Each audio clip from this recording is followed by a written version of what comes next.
There's a number of displaced people around the world globally, people that are involved in conflict. And when you think about the numbers, 180 million worldwide.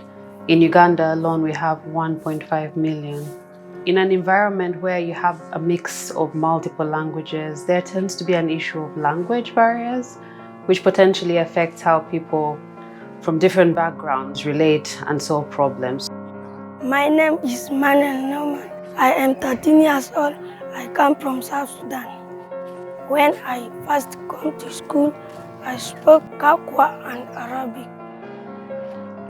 My first day in school was bad because I don't know how to write and spell and to speak English. So the British Council's Language for Resilience program focuses on the role of language, what language does to help create opportunities and connections between displaced persons and the communities that host them. And this helps to build resilience and the capacity to respond to crises. When I first came to Emmanuel Primary School, the classroom was large with very many languages like Kakwa, Arab, Lugbarati. This is when I knew I had to teach in many languages. I brought this one here to school so that in the future, he is the one to communicate us or to have us together with my family here. That is the purpose. The British Council has always worked with young people, with teachers, with communities. We work with community leaders as well. And through all of this, we try to build resilience. And in this particular regard, we're looking at building resilience for displaced people. And we look at this both in formal and non-formal education settings.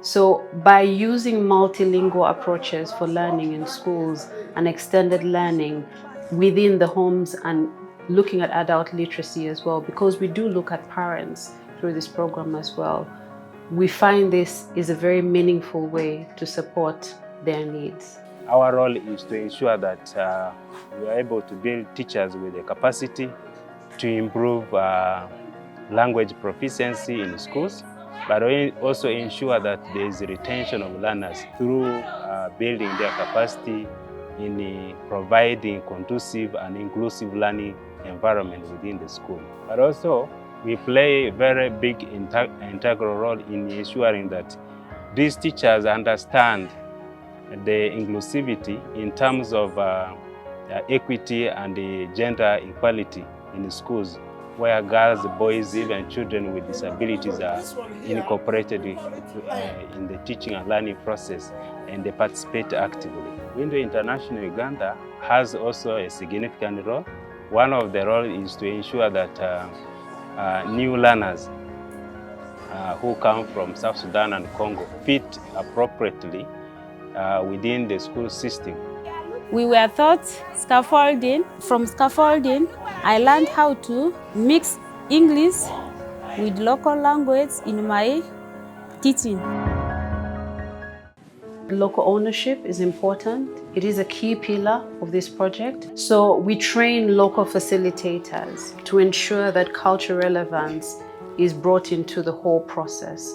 We think about it from the angle of how can we ensure that we will be able to continue this work whether or not we are a part of this. So the teacher activity groups have been a very helpful platform that has ensured that we continue to support peer-to-peer learning. Some teachers are far advanced in comparison to others, but we also use those as opportunities for them to share experiences, share their challenges, and then together collectively come up with workable solutions. My role is now to see whether they are doing it in the rightful pathway. So when they are doing it in a relation which is really not good to what is desired, I have to come in and then mentor them how it's supposed to be done. And to see that, yes, the initiatives that are brought in by partners, these will be implemented effectively. To see that, yes, the activities of the school excel, and that will also lead into a better performance. Because when we are together, you will find that the learners will also perform. We understand better when the teacher translates in our language. We run through stories and singing games. Now I help other newcomers to feel at home. I am also able to communicate to my students' parents about their education. Learning does not stop at school. Even in the communities, we apply these same skills. Learning English has helped me to pass and to communicate with my fellow brothers and sisters.